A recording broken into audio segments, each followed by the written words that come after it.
विद्यार्थी मित्रो नमस्कार. आज आपण इयत्ता 7वी विषय सामान्य विज्ञान या विषयाअंतर्गत सेतू अभ्यासक्रम या संदर्भात माहिती पाहणार आहोत. आपण जवळपास भरपूर काही दिवस पाहत आहोत किंवा अभ्यास करत आहोत. सेतू अभ्यासक्रम म्हणजे काय? तर सेतू अभ्यासक्रम हा कशासाठी दिला आहे? तर शासनाचा याच्या मागचा उद्देश काय आहे? तर आपली जी काही मागील इयत्ता होती, कोरोनाच्या काळामध्ये जी काही कारणामुळं जर समजा काही कन्सेप्ट आपले क्लिअर झाले नसेल किंवा काही बाबी आपल्याला जर समजल्या नसतील तर त्या बाबी आपण व्यवस्थित समजून घेणे हे महत्त्वाचे आहे. या संदर्भात सेतू कोर्स म्हणजे सेतू अभ्यासक्रम ब्रिज कोर्स आपल्यासाठी शासनानं आणलेला आहे. याच्यामध्ये काही कृतीपत्रिका यांचा समावेश असतो. या कृतीपत्रिकांमध्ये जवळपास 1 पासून 27 पर्यंत ह्या कृतीपत्रिका समाविष्ट आहेत. आतापर्यंत जवळपास आपण दर आठवड्याला काही सेतू अभ्यासक्रम ब्रिज कोर्सच्या संदर्भात व्हिडिओज करून आपण पाठवत आहोत. त्या व्हिडिओद्वारे भरपूर काही कल्पना किंवा कन्सेप्ट्स आपण ज्ञात करत आहोत. आता ह्या काही कृतीपत्रिका असतील, याच्या संदर्भामध्ये काही प्रश्न उत्तर वगैरे असतील तर ती आपण नोट डाऊन करत असणारच. काही प्रश्नोत्तर जे असतील त्यांची काही प्रश्नांची उत्तरे आपण आपल्या वहीमध्ये दिनांक तारीख वार लिहून पूर्ण करून ठेवायचे, जेणेकरून आपल्याला त्याचा चांगला उपयोग होऊ शकेल. आता आज आपण इथून पुढं जे काही कृतीपत्रिका पाहणार आहोत त्या 3 कृतीपत्रिका कदाचित असतील. आता एक कृतीपत्रिका 21 आपण बघूया. कृतीपत्रिका 21मध्ये बघा, आता हे इयत्ता 7वीचा हा सामान्य विज्ञानचा पाठ्यक्रम आहे. याच्यामध्ये इयत्ता 6वीचा म्हणजे मागील वर्षीच्या इयत्ता 6वी विज्ञान या विषयाच्या संदर्भातील काही बाबी आलेल्या असणार आहेत. त्या आपण समजून घेणे किंवा त्याच्या संदर्भातील माहिती घेणे, अभ्यास करणे, विचार करणे हे खूप गरजेचे आहे.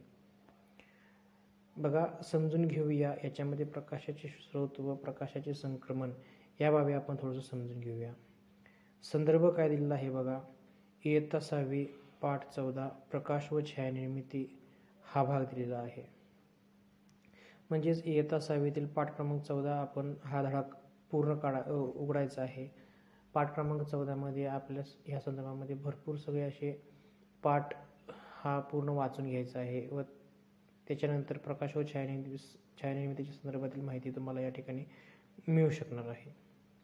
आता यातील अध्ययन निष्पत्ती नेमकं काय आहे, हा पाठ जाणून घेण्याच्या मागं शासनाचं नेमकं उद्देश काय आहे तर हे आपण थोडंसं बघूया.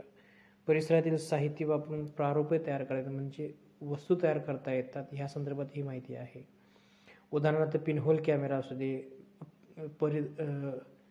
परिदर्शक असू दे किंवा विजेरी म्हणजे बॅटरी असू दे इत्यादी संदर्भातील माहिती किंवा कसं तयार करणे या संदर्भातील माहिती या ठिकाणी आलेली आहे. आता लक्षात घेऊया म्हणून एक हेडिंग दिलेलं आहे. त्याच्यामध्ये बघा, गडद अंधारामध्ये आपल्याला वस्तू दिसतात का? तर गडद अंधारामध्ये वस्तू आपल्याला काही दिसू शकत नाहीत. सभोवतालच्या वस्तू आपल्याला कशामुळे दिसतात तर त्या उजेडामुळे दिसतात. तर रात्र असेल, अंधार असेल तर त्यावेळेला आपण कोणकोणत्या घटकांचा बाबींचा आपण आधार घेतो व वस्तू आपण प्रकाशित करून आपण माहिती घेतो. तर त्या ठिकाणी सूर्याची जी काही उष्णता वगैरे असेल, विकिरण वगैरे असेल तर ती दिवसाच्या वेळेला अंधाऱ्या खोलीत जरी समजा लहानच्या छिद्रातून जर समजा बाहेर आत येत असेल तर आपल्याला त्या ठिकाणी उजेड वगैरे दिसू शकतो. त्याच्यानंतर विजेरी म्हणजे बॅटरीमध्ये काही विद्युत घटक संच असतात त्याच्यामध्ये व त्याच्याद्वारे आपल्याला ती माहिती मिळू शकते. त्याच्यानंतर दिवा बघा किंवा चिमणी वगैरे आपण म्हणतो, मेणबत्ती म्हणतो, बल्ब असे म्हणतो, ह्या संदर्भात ही माहिती त्या ठिकाणी आपण घेऊ शकतो. आता ह्याच्यानंतर हे छायाचित्र बघितल्यानंतर आपल्याला ह्या संदर्भात जी काही माहिती वगैरे लागणार आहे ही आपण माहिती बघूया. बघा खाली काय म्हटलं आहे, मी या ठिकाणी थोडंसं स्क्रोल करतोय, आपण देखील समजून घ्यायचं आहे. स्क्रोल करत असतोय म्हणजेच त्याच्या खालील असणारी जी माहिती आहे ती आपल्यासमोर येत आहे. बघा, वरील चित्रामध्ये कशापासून प्रकाश मिळतो तर हे आपण या छायाचित्रामध्ये आपण बघितलं. आता थोडंसं मी पुढं जाऊन या ठिकाणी थोडं स्पष्टीकरण करतो. ज्या वस्तू किंवा प्रकाश बाहेर टाकतात म्हणजेच त्या स्वतः प्रकाशाचे स्रोत किंवा उगमस्थान आहे त्यांना दीप्तिमान वस्तू किंवा पदार्थ असे म्हणतात. म्हणजे ज्या वस्तू स्वतः प्रकाश बाहेर टाकतात किंवा ऊर्जा वगैरे म्हणजे लाईटच्या स्वरूपामध्ये बाहेर टाकतात तर त्यांना दीप्तिमान वस्तू किंवा किंवा प्रकाशित ऊर्जा असे म्हणतात, असं म्हणू शकतो आपण. वस्तू ज्या प्रमाणात प्रकाश बाहेर टाकतात त्यावरून प्रकाशाची तीव्रता ठरते. आता या ठिकाणी वस्तू ज्या प्रमाणात प्रकाश बाहेर टाकते त्यावरून त्या प्रकाशाची तीव्रता ठरते. उदाहरणार्थ, विजिरीतून बाहेर पडणारा प्रकाश हे मेणबत्तीपासून मिळणाऱ्या प्रकाशापेक्षा जास्त तीव्र असतो. बघा या ठिकाणी काय म्हटले, विजिरीतून बाहेर पडणारा प्रकाश हा मेणबत्तीपासून मिळणाऱ्या प्रकाशापेक्षा जास्त तीव्र असतो. म्हणजे बॅटरीमध्ये ही जी काही ताकदवान घटक वगैरे असतात त्याच्यापासून आपलं जास्त सौरप्रकाश म्हणजे ऊर्जा मिळून आपल्याला प्रकाश जास्त मिळतो. तसं बघायला गेलं तर मेणबत्तीमध्ये अशी काही घटक किंवा रचना नसते, त्यामुळे आपल्याला याचा उजेड कमी मिळतो. ह्याच्या पुढे जाऊन थोडंसं आपण बघूया. सूर्य हा प्रकाशाचा मुख्य स्रोत आहे. आकाशात रात्री दिसणारे इतर तारे तसेच काजवे, अँगलर फिश, हनी मशरूम सुद्धा प्रकाशाचे नैसर्गिक स्रोत आहेत. आता सूर्य हा एक विशिष्ट पद्धतीचा एक नैसर्गिक स्रोत आहे. त्याच्याद्वारेच आपण संपूर्ण माहिती जे काही उजेड वगैरे असेल तर ते उजेड आपण बघू शकतो. त्यासोबत रात्रीच्या वेळी चमकणारे जे काही काजवे वगैरे असतील तर त्या काजव्याद्वारे सुद्धा आपल्याला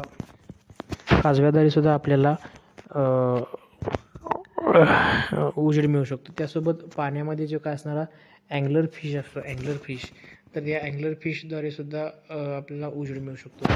हनी मशरूमसुद्धा हे एक नैसर्गिक प्रकाशाचे स्रोत आहे, हे आपण लक्षात ठेवायचं आहे. ज्या वस्तू किंवा प्रकाश स्वतः प्रकाशाचे स्रोत नाहीत त्यांना दीप्तिमान वस्तू किंवा पदार्थ म्हणतात.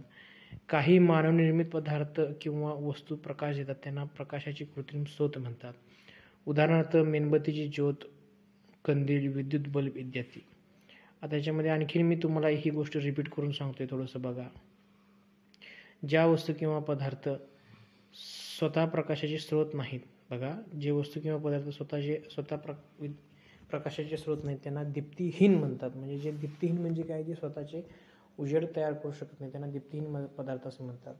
काही मानवनिर्मित पदार्थ किंवा वस्तू प्रकाश देतात त्यांना प्रकाशाचे कृत्रिम स्रोत म्हणतात. उदाहरणार्थ, मेणबत्तीची ज्योत, कंदील, विद्युत बल्ब इत्यादी. प्रकाशाचे संक्रमण याच्या संदर्भात थोडीशी माहिती आपण बघूया. दुपारच्या वेळी खिडकीच्या दरवाजाच्या फटीतून किंवा छताच्या छोट्या छिद्रातून आत आलेले प्रकाश किरण पाहिले असतील. प्रकाशाचे किरणे फटीतून किंवा छताच्या छोट्या छिद्रातून जमिनीकडे येताना त्यांच्या मार्गातील धूलिकण तुम्हाला स्पष्टपणे दिसतात. या कारणामुळेच प्रकाशाचा मार्ग आपल्याला समजतो. यावरून प्रकाशाचा मार्ग सरळ असल्याचे आपल्या लक्षात येते.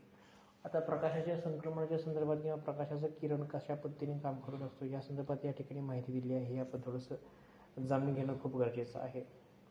जर समजा एखादा आपण दरवाजा उघडा ठेवला किंवा प्रकाशाचा स्रोत किंवा प्रकाशाचा मार्ग आत येण्यासाठी आपण जर समजा बाग बघितली तर दुपारच्या वेळी म्हणा किंवा रात्रीच्या वेळेला किंवा पहाटेच्या 8च्या दरम्यान म्हणा किंवा 10 नंतर किंवा 2-3च्या पर्यंत दुपारच्या वेळी किंवा जे टायमिंग सांगितलं ते प्रकाशाची किरणे फटीतून किंवा छताच्या छोट्या छिद्रातून जमिनीकडे येताना त्यांच्या मार्गातील धूलिकण आपल्याला स्पष्टपणे दिसतात. म्हणजे प्रकाशाचे किरण संक्रमण हे सरळ थेट एका रेषेत असते असं आपण या ठिकाणी म्हणू शकतो. प्रकाशाचा मार्ग आपल्याला समजतो. यावरून प्रकाशाचा मार्ग सरळ असल्याचे आपल्याला लक्षात येते असं आपण या ठिकाणी म्हणू शकतो. प्रकाशाच्या संक्रमणाच्या संदर्भात आपण ही बाब लक्षात घेत असताना काही बाबी विचारात घेणे किंवा पॉईंट आउट्स करून ठेवणे हे खूप गरजेचं असते. हे आपण लक्षात घेणं खूप गरजेचं आहे. त्याच्यानंतर प्रकाशाच्या प्रवासाच्या संदर्भात एक प्रयोग दिलेला आहे. यामध्ये कृती क्रमांक 1 व कृती क्रमांक 2 आपण बघायचा आहे.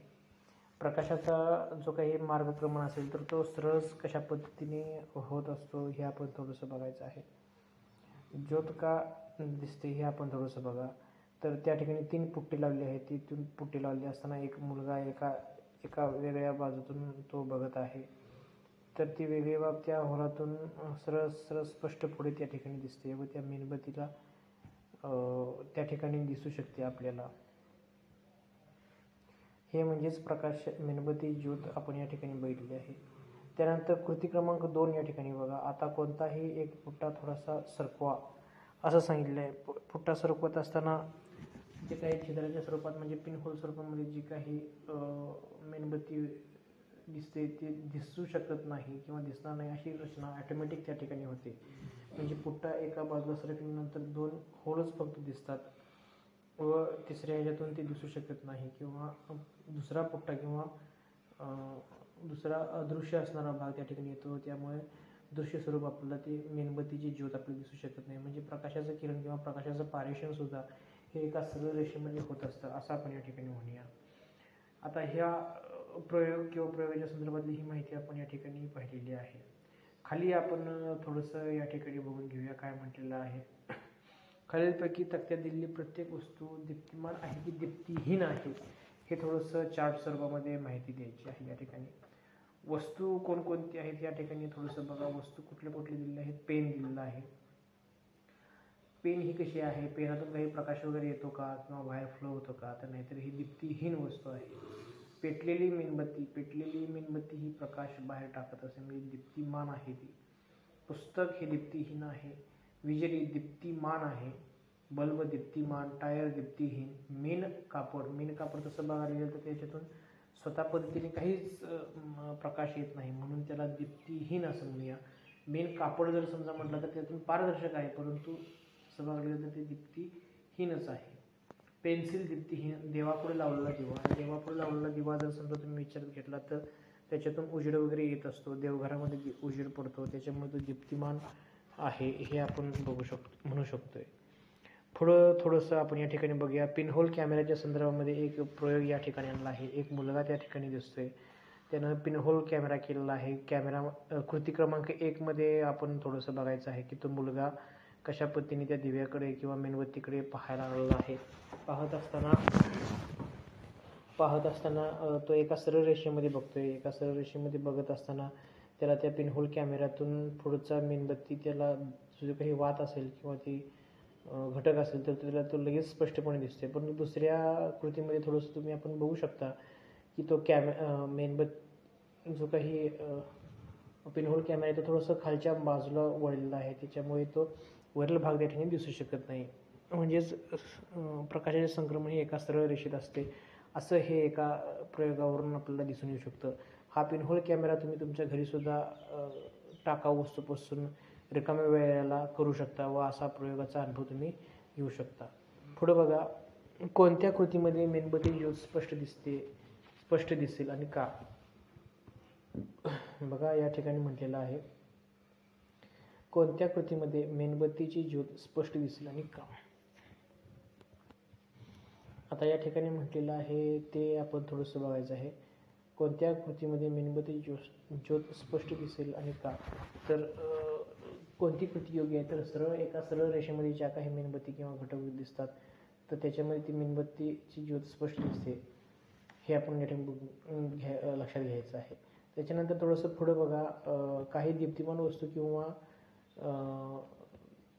वस्तू किंवा पदार्थांची यादी करून त्यांचे नैसर्गिक व कृत्रिम प्रकाश स्रोत असे वर्गीकरण करायचे आहे. दीप्तिमान वस्तू, नैसर्गिक प्रकाशाचा स्रोत व कृत्रिम प्रकाशाचा स्रोत हे नेमकं कोणकोणते आहेत हे आपण थोडंसं वाचन करायचं आणि त्याच्यामध्ये लिहायचं आहे. अधिक अभ्यासासाठी लिंकच्या स्वरूपामध्ये हे काही दीक्षा लिंक्स ॲप्स आपल्याला दिले आहेत किंवा लिंक्स दिले आहेत, त्याच्यावरती टच करून आपण भरपूर माहिती वगैरे मिळवू शकतो. याच्यासाठी इंटरनेटची जर अशी गरज लागते त्याची सोय आपण करायची आहे. त्याच्यानंतर कृतीपत्रिका 21 नंतर कृतीपत्रिका 22 या ठिकाणी आलेली आहे. याच्यामध्ये समजून घेऊया म्हणून थोडीशी बाब आपण लक्षात ठेवूया. पारदर्शक, अपारदर्शक व अर्धपारदर्शक. याच्यासाठी इयत्ता 6वीतील पाठ 14वा तुम्ही पूर्ण वाचायचा आहे. पूर्ण वाचल्यानंतर आपण याच्या संदर्भामध्ये जी काही माहिती वगैरे असेल किंवा कन्सेप्ट असतील हे आपल्याला पूर्णपणे कळणार आहेत. आपल्याला त्याचे टिपणं काढायचे आहेत किंवा महत्त्वाचे भाग आपण आपल्या स्वाध्यायवहीमध्ये वगैरे लिहून ठेवायचे, जेणेकरून आपल्याला ते उपयोगाला येतील. प्रकाश व छायानिर्मिती ह्या संदर्भातली ही माहिती वगैरे आहे, हे आपण वाचन केल्यानंतर आपल्याला समजू शकेल. आता अध्ययन निष्पत्ती काय काय बघा. याच्यामध्ये परिसरातील साहित्य वापरून प्रारूपे तयार करतात व त्यांचे कार्य स्पष्ट करतात. उदाहरणार्थ पिनहोल कॅमेरा, परिदर्शक, विजेरी इत्यादी. लक्षात घेऊया या संदर्भात ही माहिती दिली बघा. बॅडमिंटनच्या फुलांचा डबा घ्या. त्याच्या एका बाजूचे झाकण काढून त्या जागी पांढरा पातळ कागद चिटकवा. दुसऱ्या बाजूच्या झाकणाला मध्यभागी छिद्र पाडा. एक मेणबत्ती पेटवा व तिची ज्योत खालील चित्रात दाखवल्याप्रमाणे ती छिद्राच्या समोर येईल अशी ठेवा. म्हणजे एक सूचिछिद्र प्रतिमा ग्राहक एक बॅडमिंटनच्या म्हणजे शटलकॉकचे जे काही ठेवण्याचं एक साधन उपकरण असतं, त्याच्यातून हे आपल्याला पिनहोल कॅमेरा विशिष्ट पद्धतीचा आपल्याला करायला मिळू शकतो, तो आपण करू शकतो. हे मी या ठिकाणी छायाचित्रामध्ये दाखवतोय, हे आपण बघायचं आहे जेणेकरून आपल्याला या संदर्भात माहिती मिळू शकेल. त्याच्यानंतर खाली बघा, पुन्हा एक बाजूच्या चित्राचे निरीक्षण करायला सांगितलं आहे. सूचिचित्र प्रतिमा ग्राहकाच्या पडद्यावरील प्रतिमा उलटी का दिसते, म्हणजे एक गुणधर्म म्हणा किंवा एक वैज्ञानिक बाबी किंवा एक विशिष्ट गुणधर्म याच्यामध्ये असल्यामुळं मेणबत्ती व मेणबत्तीची झाकण, छिद्र व पातळ कागद वगैरे ह्या संदर्भातली माहिती या ठिकाणी दिसू शकते. प्रतिमा ग्राहकाच्या पडद्यावरील प्रतिमा उलटी का दिसते याचे कारण वहीत लिहायचे आहे. चित्रातील खिडकीतून बाहेर पाहिले असतात काय फरक जाणवतो, कशामुळे जाणवतो, हे आपण लिहायचं आहे. आता या ठिकाणी बघा 1, 2 आणि 3 छायाचित्र दिलेले आहेत. याच्यामध्ये 3 छायाचित्र दिलं असताना तिन्हीमध्ये थोडासा फरक दिसतोय आपल्याला, म्हणजे ह्या काचेच्या भागातून बाहेरील ज्या काही बाबी वगैरे असतील तर त्या बाबी आपण बघतोय व त्याच्याद्वारे आपल्याला ही माहिती कळू शकते. पहिल्यामध्ये आपण बघू शकतोय की पूर्णपणे त्या ठिकाणी आपलं पलीकडचा भाग दिसू शकतो आरशातून, म्हणजे आपल्याला पारदर्शक काच आहे असं म्हणू शकतो. दुसऱ्यामध्ये बघा अर्धपारदर्शक आहे असं म्हणू शकतो व तिसऱ्यामध्ये अपारदर्शक आहे असं म्हणू शकतो. म्हणजे काचेचे तिन्ही प्रकार आपल्याला या ठिकाणी बघायला मिळू शकतात. चित्रातील पहिल्या काचेच्या, दुसऱ्या आणि तिसऱ्याच्या संदर्भातली ही माहिती आहे, हे आपण टिपून काढून आपण लिहून घेऊ शकतो. त्याच्या खाली आपण थोडंसं बघूया, पारदर्शक, अर्धपारदर्शक व अपारदर्शक याच्या संदर्भातली ही जी काही माहिती वगैरे आहे ही देखील आपण माहिती नोट्स स्वरूपामध्ये आपण आपल्या वहीत लिहून ठेवायची आहे. म्हणजे तिन्हीचे गुणधर्म, तिन्हीचा प्रकार कसा आहे, तिन्हीची माहिती कशी आहे हे एकदा लिहून ठेवल्यानंतर आपल्याला त्या संदर्भातली असणारी कन्सेप्ट, अध्ययन, निष्पत्ती आपल्याला लगेच माहिती होईल.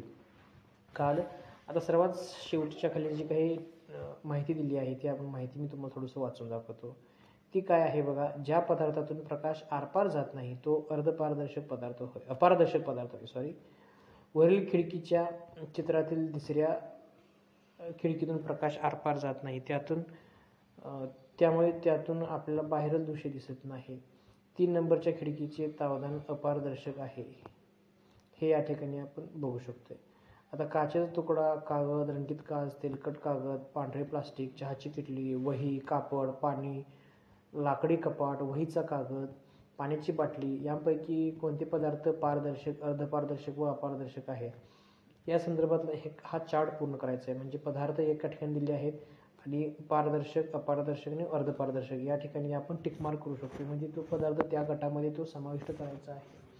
याच्यासाठी आपल्याला थोडंसं निरीक्षण करणे म्हणा किंवा अनुमान काढणे, थोडंसं ॲनालिसिस, ब्रेन पॉवरचा आपला वापर करावा लागणार. हे केल्यानंतर आपलं योग्य मत आपलं तयार होईल व ती माहिती आपल्याला या ठिकाणी कळू शकेल. हा चार्ट पूर्ण केल्यानंतर खाली एक जोड्या लावायच्या संदर्भामध्ये एक प्रश्न आलेला आहे. कृतीपत्रिकेच्या संदर्भातीलच हे प्रश्न आहे. याच्यामध्ये अ गट आणि ब गट असे 2 भाग दिलेले आहेत. हे 2 भाग आपण बघायचे. अ गटमध्ये काय येतं तर अ गटमध्ये आरसा, काजवा, सूचिछिद्र, प्रतिमा ग्राहक व चंद्र हे 4 बाबी येतात. व ब गटामध्ये बघा दीप्तिहीन, उलट प्रतिमा, परावर्तन आणि दीप्तिमा. तर तसं बघायला गेलं तर आरसा हा काय होतं, आरसातून काय होतं तर हे आपण त्याला योग्य जोड लावायचे. काजवा हा काय आहे, दीप्तिमान आहे की दीप्तिभिन्न आहे ते आपण लिहायचं. म्हणजे प्रत्येक जोडीला योग्य तो घटक, त्याचा गुणधर्म नेमका कोणता आहे त्याला अचूक पद्धतीने त्याची जोडी लागली पाहिजे. पुढं थोडंसं बघा, आपल्या घरातील कोणत्या वस्तू पारदर्शक, अर्धपारदर्शक व अपारदर्शक आहेत त्याची यादी करायची आहे. पारदर्शक वस्तू, अर्धपारदर्शक वस्तू, अपारदर्शक वस्तू या संदर्भातील 3 कॉलम्स या ठिकाणी दिले आहेत. हे 3 कॉलम्स आपण बघून घ्यायचे आहेत. बघितल्यानंतर त्याच्यामध्ये योग्य तो माहिती किंवा योग्य तो अंक किंवा माहिती आपण त्या ठिकाणी पूर्ण करायची आहे. त्यानंतर लिंक्स दिलेले आहेत. त्या लिंक्स नेहमीप्रमाणे दीक्षा ॲप्सला आपण ओपन करून बघायचे आहेत. त्यानंतर कृतीपत्रिका मी 23 या ठिकाणी देतोय. छायानिर्मिती बघा, छायाच्या संदर्भातच या सगळ्या बाबी आलेल्या आहेत, त्यामुळे हे लक्षात असणं हे खूप गरजेचं आहे. बघा, छायानिर्मिती इयत्ता 6वी पाठ क्रमांक 14 प्रकाश व छायानिर्मितीच्या संदर्भात ही माहिती आलेली आहे. परिसरातील साहित्य वापरून प्रारूपे तयार करतात व त्यांचे कार्य स्पष्ट करतात. उदाहरणार्थ पिनहोल कॅमेरा, परिदर्शक, विजेरी इत्यादी.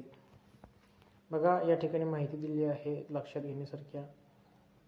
छायानिर्मिती कोणत्याही वस्तूची अथवा सजीवाची सावली म्हणजे छाया होय. म्हणजे छाया म्हणजे काय, शॅडो म्हणजे काय, तर ही शॅडो म्हणजे काय या संदर्भात माहिती दिली आहे. आता वेगवेगळे हे जे काही पेला म्हणा किंवा क्लथ बॉल म्हणा किंवा एखादा मुलगा डोक्याला हात लावून चालतो तो म्हणा, शेवटच्या चौथ्या छायाचित्रामध्ये एखादा मुलगा थांबलेला आहे व त्याच्या डोक्यावरती सूर्य आहे व त्याच्या ठिकाणी शॅडो तयार झालेली आहे, हे आपण बघा. आता खालच्या छायाचित्रात बघा, एखादा मुलगा हातामध्ये विजेरी म्हणजे टॉर्च घेऊन चाललाय, तो उजेड दाखवलाय. जर समजा त्या छायाचित्र टॉर्चच्या उजेडामध्ये जर समजा एखादा मुलगा आला तर त्या मुलग्याची प्रतिबिंब हे काळ्या स्वरूपामध्ये दुसऱ्या भिंतीवरती उमटतं असं दिसतं, हे आपण बघू शकतो. बघा, अशा पद्धतीचे विस्तरण आहे, विवरण आहे किंवा विश्लेषण आहे, हे आपण थोडंसं बघायचं आहे. आपण हे विवेचन आपण आपल्या परीने सुद्धा करून घेऊ शकतो. त्याच्यासाठी वाचन म्हणा किंवा विश्लेषण करण्यासाठी ताकद, आपली शब्द सामग्री भरपूर असणं खूप गरजेचं आहे. त्याच्यानंतर छायानिर्मितीच्या संदर्भामध्ये पडदा, वस्तू व प्रकाश स्रोत ह्या 3 गोष्टींचा खूप महत्त्वाचा संबंध असतो. त्याच्याशिवाय छायानिर्मिती होऊ शकत नाही. त्याच्यानंतर संध्याकाळी आणि दुपारी कशा पद्धतीचे ह्या बाबी किंवा घटना होत असतात, हे आपण या ठिकाणी बघू शकतोय. त्याच्यानंतर ही बाब थोडंसं आपण बघून घेऊ शकतो. कोणत्याही वस्तूची सूर्यप्रकाशामुळे पडणारी छाया सकाळी आणि संध्याकाळी लांब असते व दुपारी छोटी असते. छायेमध्ये होणारा बदल हा प्रकाशाचा स्रोत, वस्तू व छाया कशावर पडणार आहे यावर अवलंबून असतो. रस्त्याने चालताना झाडांचे निरीक्षण केले तर हे बदल सहजासहजी आपल्या लक्षात येतात. रात्रीच्या वेळी आपल्याला दिसणाऱ्या सावल्या छाया पाहून घाबरून जाऊ नये, कारण त्यामागे सोपे विज्ञान असते. तर ह्या संदर्भामध्ये काही इंटरेस्टिंग गोष्टी दिल्या आहेत, ह्या गोष्टी देखील आपण लक्षात ठेवणे खूप गरजेचं आहे. आता सराव क्रियामध्ये एका मोठ्या खोलीत तुमच्या मित्राला तुमच्यापासून एका ठराविक अंतरावर उभे करून एक प्रयोग करायचा आहे व प्रयोग केल्यानंतर आपण त्याची उत्तर लिहायचे आहे. म्हणजे मित्राला भिंतीच्या जवळ पाठवायचं आहे व ते काय काय होऊ शकतं आपण या ठिकाणी बघू शकतो. त्याच्यानंतर मित्राला तुमच्या जवळ बोलवायचं आहे व त्या ठिकाणी कोणता बदल घडू शकतो हे लिहायचं आहे. त्याच्यानंतर आता त्याच्यापासून दूर जाऊन परत जवळ या, याच्यामध्ये काय बदल होतील ते लिहायचं आहे. अशा संदर्भातली काही प्रयोगाच्या संदर्भात ही बाबी आहेत, हे आपण पूर्ण करायचं आहे. हे कृतीपत्रिकेमध्ये काही प्रश्न वगैरे आहेत, हे प्रश्न पूर्ण करायचे आहेत. लिंक्स बघायचे आहेत. त्याच्यानंतर कृतीपत्रिका 24 आली आहे, मॅग्नेटच्या संदर्भात आहे. आता आपण 3 कृतीपत्रिका बघितल्या, 23 कृतीपत्रिका बघितल्या, तर 24च्या संदर्भामध्ये थोडीशी माहिती मी ओझरती काय देतोय, हे आपण थोडंसं बघायचं आहे. बघा, मॅग्नेट कृतीपत्रिका 24, चुंबकत्व शोध, चुंबकीय पदार्थ, अचुंबकीय पदार्थ म्हणजे नेमकं काय, या संदर्भात ही माहिती आहे. इयत्ता 6वी प्रकरण 15 चुंबकाची गंमत या संदर्भात हे आहे. आता लक्षात घेण्यासारख्या गोष्टी किंवा विश्लेषणात्मक बाबी बघा, ज्या पदार्थाकडे लोखंड, कोबाल्ट, निकेल इत्यादीपासून बनवलेल्या वस्तू आकर्षल्या जातात म्हणजेच चिकटतात, अशा पदार्थाला चुंबक असे म्हणतात. पदार्थांच्या या गुणधर्माला चुंबकत्व असे म्हणतात. चुंबक एखादी वस्तू आकर्षून घेते म्हणजे चुंबकीय बलामुळे ज्या वस्तूचे विस्थापन होते. कारखाने, बंदर, कचरा डेपो अशा ठिकाणी मोठ्या वस्तूंची हलवाहलव करण्यासाठी बंदरावरती तर खूप मोठमोठे चुंबक्स लागतात. कंटेनर्स उचलण्यासाठी किंवा परदेशातून जे काही माल वाहतूक करण्यासाठी काही बॅरिकेड्स म्हणतो, त्या ठिकाणी मोठे यार्ड्स येतात. ते यार्ड्स उचलून एका ठिकाणून दुसऱ्या ठिकाणी ठेवण्यासाठी मोठमोठे हेवी चेन्स स्वरूपामध्ये मॅग्नेट्स असतात, त्या ठिकाणी त्याचा उपयोग केला जातो. चुंबकीय बलामुळे असे वस्तू हलण्याचं कार्य घडत असतं. चुंबकत्व ही एक प्रकारची ऊर्जा आहे, हे आपल्या लक्षात येतं. चुंबकाचा उपयोग मॅग्नेशिया येथे लागला, म्हणजे मॅग्नेशिया एक ठिकाण आहे, त्या ठिकाणी चुंबकाचा हा शोध लागला. मॅग्नेटिक या खडकामध्ये चुंबकाचे गुणधर्म आढळले, यालाच लोडस्टोन असेही म्हणतात. अनोळखी प्रदेशातून प्रवास करताना दिशा शोधण्यासाठी या खडकांचा वापर होऊ लागला. यातूनच पुढे होका यंत्राची निर्मिती झाली. खालील लिंकला क्लिक करून होका यंत्राबद्दल माहिती जाणून घेऊया. आता वेगवेगळे काही चुंबकाच्या स्वरूपामध्ये जे काही चुंबक दिलेले आहेत, हे थोडंसं आपण बघूया. नालाकृती चुंबक म्हणा किंवा दंडगोलाकार चुंबक, चकती चुंबक, पट्टी चुंबक, हे काही चुंबक दिलेले आहेत. ह्या चुंबकाच्या स्वरूपात आपण ही माहिती जाणून घ्यायची आहे. यांचे काही गुणधर्म म्हणा किंवा कशा पद्धतीचा एक प्रयोग दिला आहे, तो प्रयोग आपण बघायचा आहे. ठीक आहे. याच्या संदर्भामध्ये काही प्रश्न वगैरे असतील. पिन होल्डर उलटा झाला की त्यामध्ये ठेवलेल्या टाचण्या खाली पडत नाहीत, कारण का त्याच्यामध्ये मॅग्नेट थोडंसं असतं. त्याच्यामुळे फ्रीजचे दार लावत असताना एका ठराविक अंतरावर जी आपोआप बंद होते आणि पुन्हा उघडल्याशिवाय उघडत नाही, तर मॅग्नेटचा गुणधर्मावर दिलेला आहे. या ठिकाणी होका यंत्राचं एक उदाहरण दिलं आहे. त्यानंतर चुंबकाची गंमत बघण्यासाठी आपण दीक्षा ॲपचा वापर करायचा, हे देखील आपण बघू शकतो. अशा पद्धतीने 21 ते 24च्या कृतीपत्रिका बघितलेल्या आहेत. हे आपण थोडंसं लक्षात ठेवायचं आहे, जेणेकरून आपल्याला पुढं याच्या संदर्भामध्ये माहिती घेता येईल. ठीक आहे. धन्यवाद.